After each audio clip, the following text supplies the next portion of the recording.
The Cincinnati Reds learned a valuable lesson in how this starting rotation needs to be managed going forward.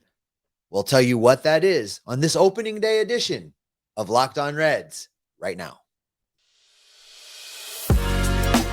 You are Locked On Reds, your daily Cincinnati Reds podcast, part of the Locked On Podcast Network, your team every day. You are Locked On Reds with myself, Jeff Carr, and my co-host, Stephen Offenbaker. We are lifelong Cincinnati Reds fans that have turned an addiction to this team into information for you. Locked On Reds is part of the Locked On Podcast Network, and we are your team every day, and we're talking Reds with you each and every day here on the Locked On Reds podcast. If this is your first time checking us out, make sure you drop a thought in our comments section for YouTube, or you hit us up on Twitter. You can follow me at Jeff Carr with 3 Fs, and you can follow the show at Locked On Reds. And, oh yeah, by the way, you can follow Steve at S. Offenbaker with 2 Fs as well, and hit us up there. Also, when you're talking about the Locked On Reds podcast, we are brought to you today by Gametime. Download the Gametime app today and create an account and use code LOCKEDONMLB for $20 off your first purchase. Last minute tickets, lowest prices guaranteed. And Steve, where we want to start today, wonderful opening day. The starting pitching, because it just wasn't all that great. No, it was a fantastic opening day, and we'll get into that a little bit later in the show. It was fantastic right up until the time that it wasn't. We've been talking about all through spring training that the front three of this rotation was really going to be the group of players that needed to carry this team. We both felt like that when Hunter Greene, Nick Lodolo, or Graham Ashcraft were on the mound, the Reds had an opportunity to win those games. And we were very excited to see Hunter Greene take the bump today. And unfortunately, it really just did not go his way. He only managed to stay in the game for 3 1/3 innings. And that was on 83 pitches through that 3 1/3. So David Bell goes out and hooks him. And I know you have a lot of thoughts on that. Yeah, and I said that starting pitching wasn't great. I think it's just the way that David Bell handled it, because Hunter Greene did show some stuff. He had 8 strikeouts in those 3 1/3 innings. He hit the over. His over-under was 7.5 strikeouts for the day. So he smashed the over, and he didn't even go 4 innings. So there was some talent there. But the problem with the way that Hunter Greene pitched is that he kept getting himself into trouble. He would get to a 2-strike count. It'd be 0-2, 1-2. Very favorable for him. And then he would try to get that strikeout. He would try to miss bats. And we kind of saw a little bit of Hunter Greene on opening day, what we saw from Tyler Mahle for like 2 or 3 years there, where it was he just couldn't get out of that at bat. And this just isn't working. It's not staying up here. But when it comes to the way that David Bell handled it, that is where my hang up is. Because the strength of this team is its top 3 starting pitchers. I don't think anybody disputes that. But if you're going to limit them to 2 times through the order, forget about it. Like, that's not going to equate to a bunch of wins, because I feel like these guys still have learning to do. It's only their second year in the big leagues for all 3 of these guys. So when you're talking about starts like opening day, where it felt like Hunter Greene was just trying to slog through a couple of innings, like, let him slog through it. And then maybe the 4th inning is efficient. I don't know. I felt like it was way too quick of a hook for opening day, and way too quick of a hook for a team that's bullpen is very suspect. Oh, absolutely. And I have some thoughts on this. And before I pick apart what David Bell did, let's throw to him and hear from him what he was thinking when he went out there and got Hunter Greene after just 3 1/3 innings. Yeah, Hunter started off strong. If it was really the 3rd inning, 32 pitches, he really had to work hard that inning. Came out in the 4th, just not quite as sharp. So if he would have got Hedges, he would have got Cruz to have a chance to get out of that inning. But once he lost Hedges, felt like with those 2 hitters coming up, we had Cruz ready. It was going to be tough to get out of it at that point, only because of really the workload from the inning before. That was the decision. 83 pitches in 3 1/3 is quite a few. So Hunter's going to get plenty of opportunity to go deeper in the game. The rest of the year, we got a long way to go.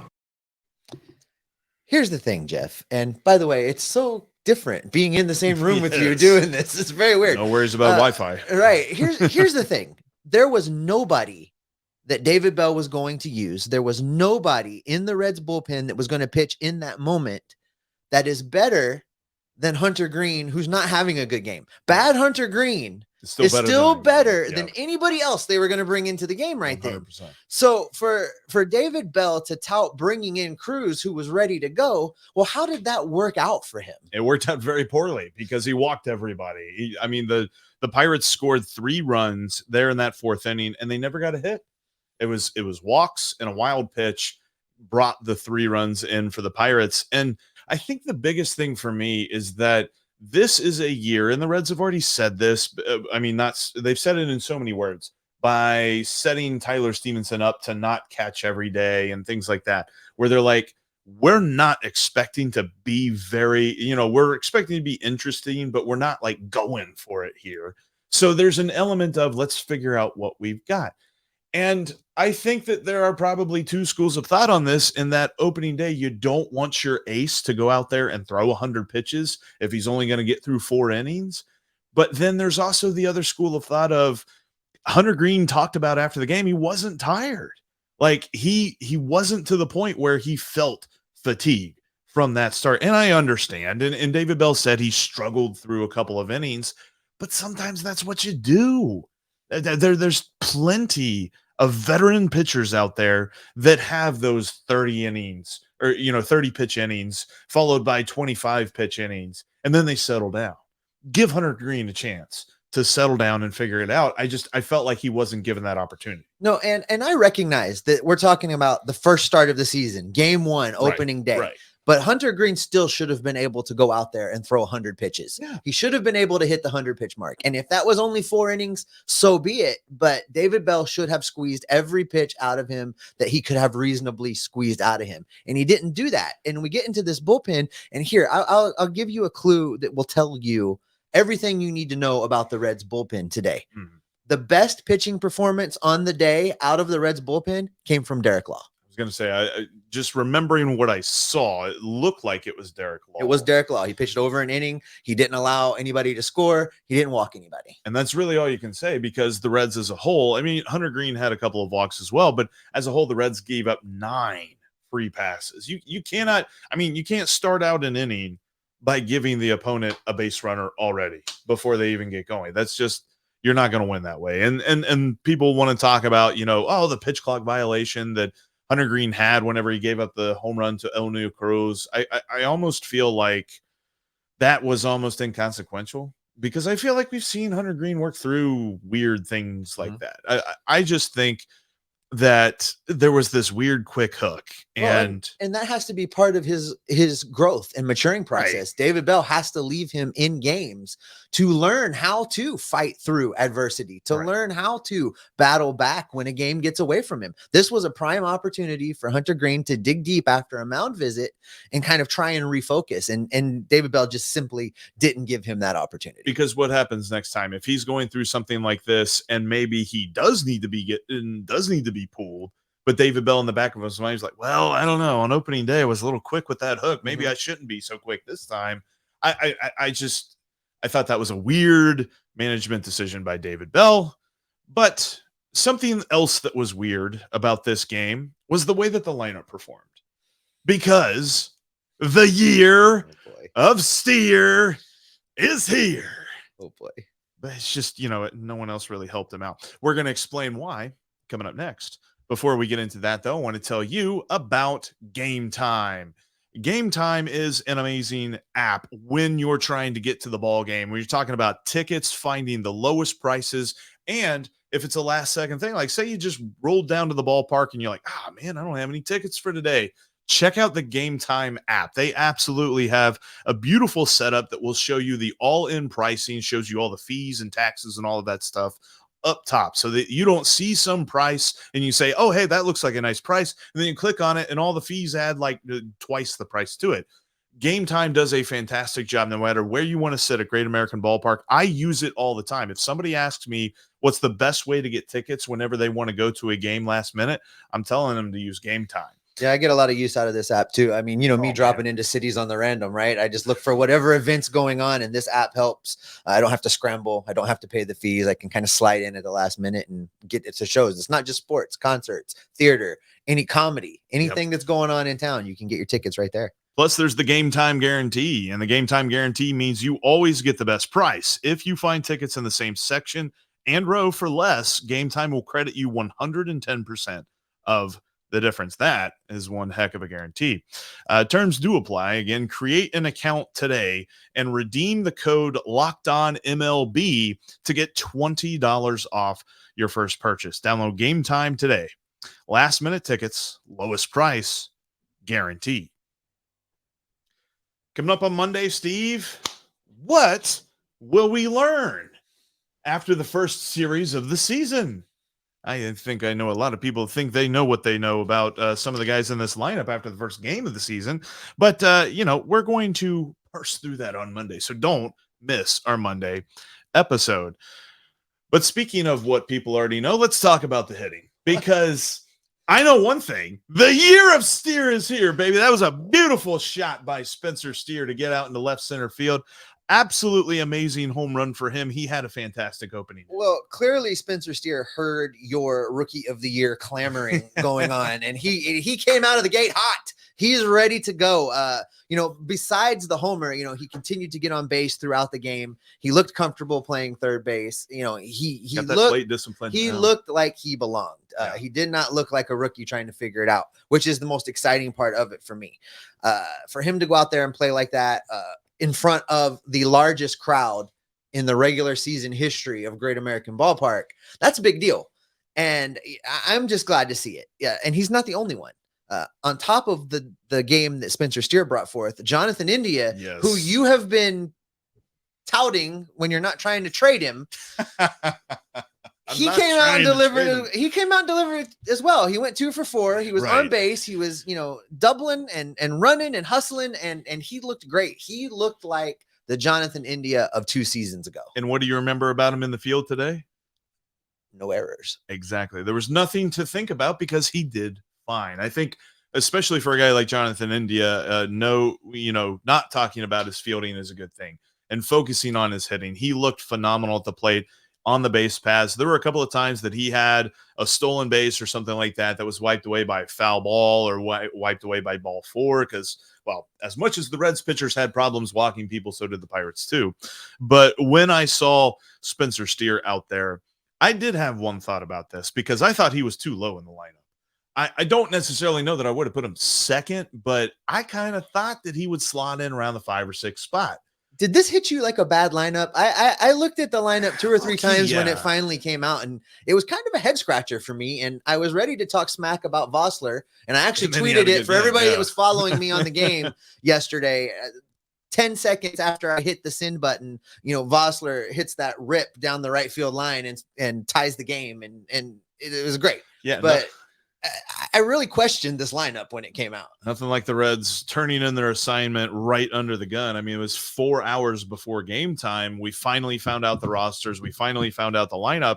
And you see Jason Vossler starting at first base and batting 5th. He batted ahead of Will Myers, although Will Myers didn't have a great game in his own right. But I saw that and I felt like, I got immediate flashbacks to 2020 whenever David Bell had Matt Davidson and he was just all hunky-dory about this left-handed DH guy that he was going to run out there.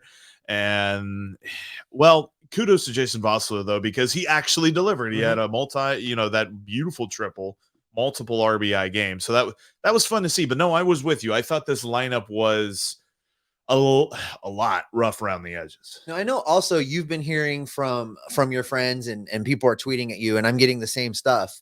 People are all ready to throw in the towel on both your guy in center field and Will Benson. And if you're going to do that, then don't you have to attack Tyler Stevenson as well? They had the same day. Did not have a good they had the same day.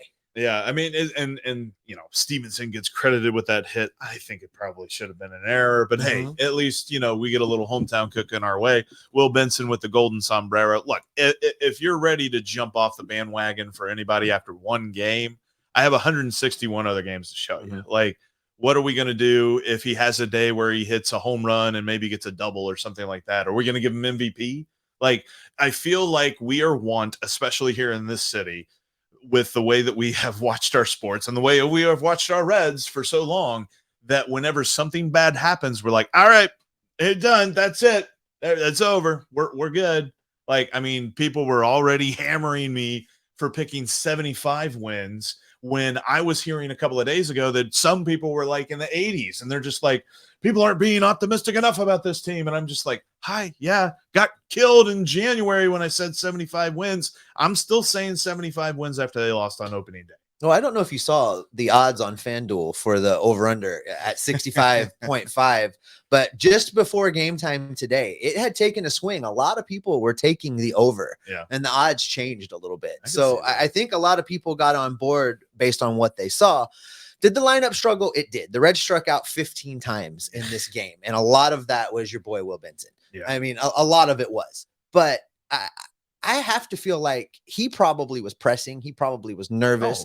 This was, him starting for a new team in a new city on opening day, on probably the grandest opening day stage in all of baseball.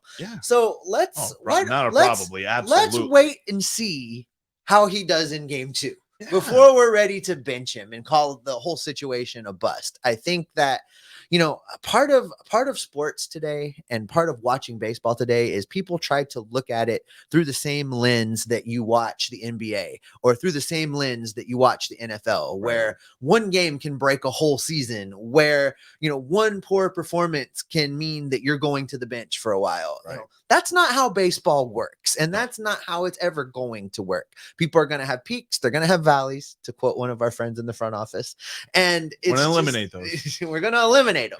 But you have to expect from time to time a guy's going to go over. And does it stink that it was on opening day in front of a capacity crowd? Yeah, it does. But he's going to have days where he doesn't go over as well. Did Joey Votto ever have a golden sombrero? He did. Yeah. People have golden sombreros. Like, you could be the best hitter in the history of the franchise, and you're still going to have those days. And I hated for him that it came on opening day, especially you're talking about a guy like, if you saw that press conference that he had whenever it was official, he's going to make the team and all that stuff. He's talking about, like, he's excited to be able to provide for his son. And that's really what he's focused on, is coming to work every day and being able to be a part of this team. And he's super excited. Like, that's an easy guy to gravitate around. And then all of a sudden he has a bad day, one bad day. And I've already heard the Aristides Aquino comparisons, and that couldn't be further from the truth. I think he's going to be fine. I think that Jose Barrero, we still got to give him a little bit more time. I know he had a couple of strikeouts. TJ Friedl had 3 strikeouts. I'm not hearing a whole lot of bad stuff about him, though. No, I think the bottom line, the big takeaway from this game, from this day, is we don't know anything yet. No. There is still a whole lot left to learn. We don't really know who this team is. No. And it's going to take more time to figure that out. So you're saying that Spencer Steer's not always going to hit 600? He's probably not, Jeff. Man, but that's a revolution. There were, oh boy. Nobody quite does opening day like Cincinnati, Jeff. And you and I had a blast. For everybody that was following us on social media, I was posting some very fun pictures. The Reds put out a picture taken from Great American Ballpark looking through the Dora, and it was wall to wall. Cincinnati, you did a thing on opening day, and we're going to talk about that coming up. But before we talk about that, I mentioned FanDuel, and I want to give a shout out to them for sponsoring today's podcast. Now that baseball season is underway, you can jump on to FanDuel right now and place bets with them, because they are America's #1 sports book. New customers to FanDuel are going to get a no-sweat first bet of up to $1,000. That's bonus bets back if your first bet doesn't win.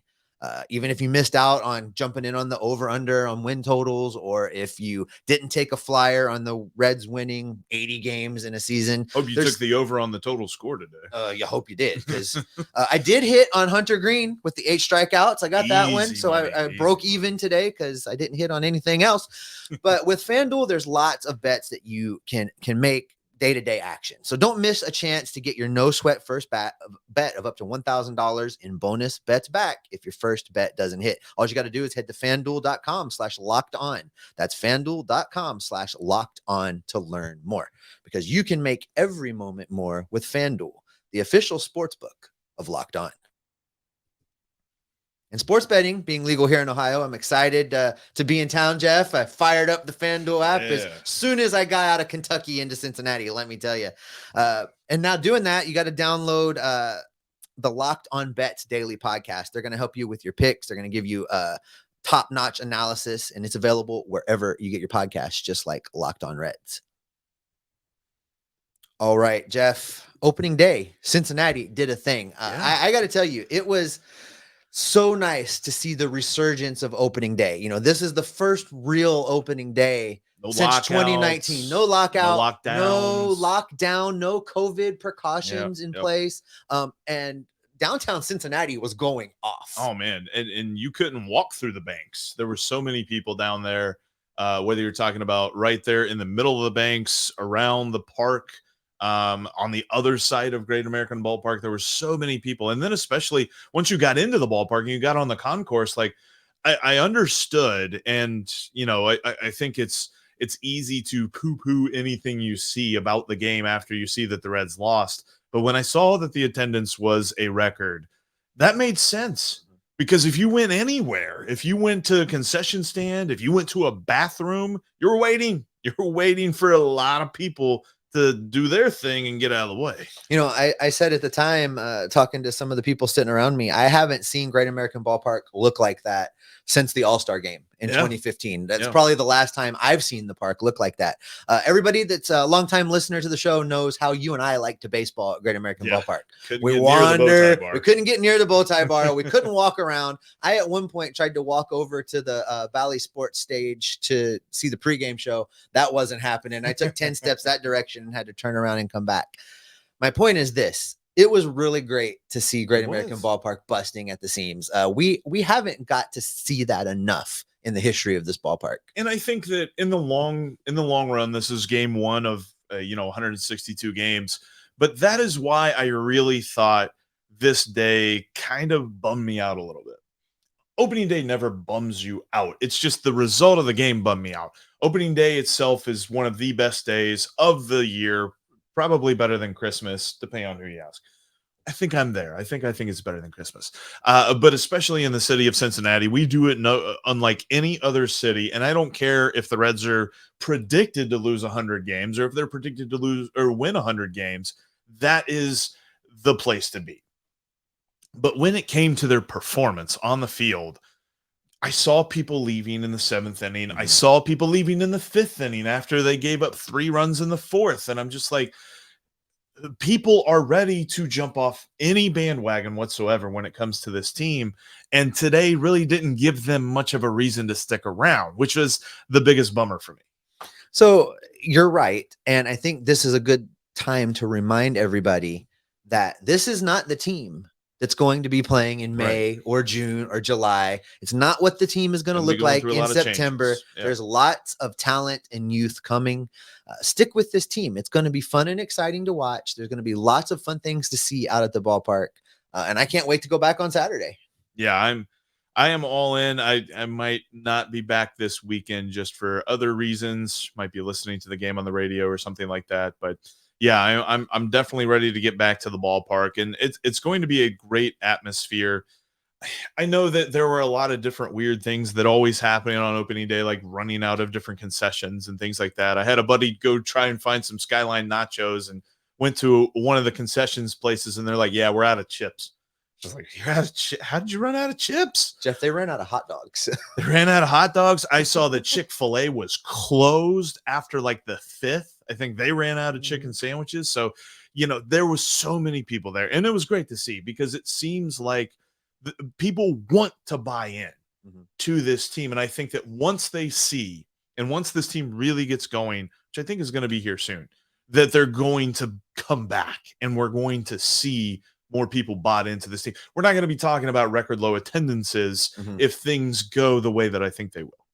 Yeah, I think you're absolutely right. And before I forget about it, I do want to shout out all of the people that came up to Yeah. us and stopped and took pictures and just wanted to talk baseball and say fun. hello. That was great. That's the best part. That's our favorite part, is talking to you guys. So, and Jeff's not going to be down there the rest of the weekend, I don't think, but I'm going to be wandering around the ballpark all weekend with my Auntie Darlene. So you'll see us walking around together. Hi, Darlene. I know you're listening. So come up, talk baseball, say hi. I would love to hear from you guys as I wander around Great American Ballpark all weekend. Yeah, and thanks for the Kona coffee crisps, Arlene. I appreciate those. But no, I think that's a great place for us to end, because we have had a wonderful opening day and we are looking forward to an awesome season with these Redlegs. But as we get ready for the weekend, what can people expect? Well, they can expect me to be drinking a lot of beer at Great American Ballpark. But beyond that, they can expect us to be locked in on what this team's doing. We're going to be locked in on the transactions as they happen, the rumors, the stats, and we're going to report back right here to keep you locked on Reds every single day. We'll see you Monday.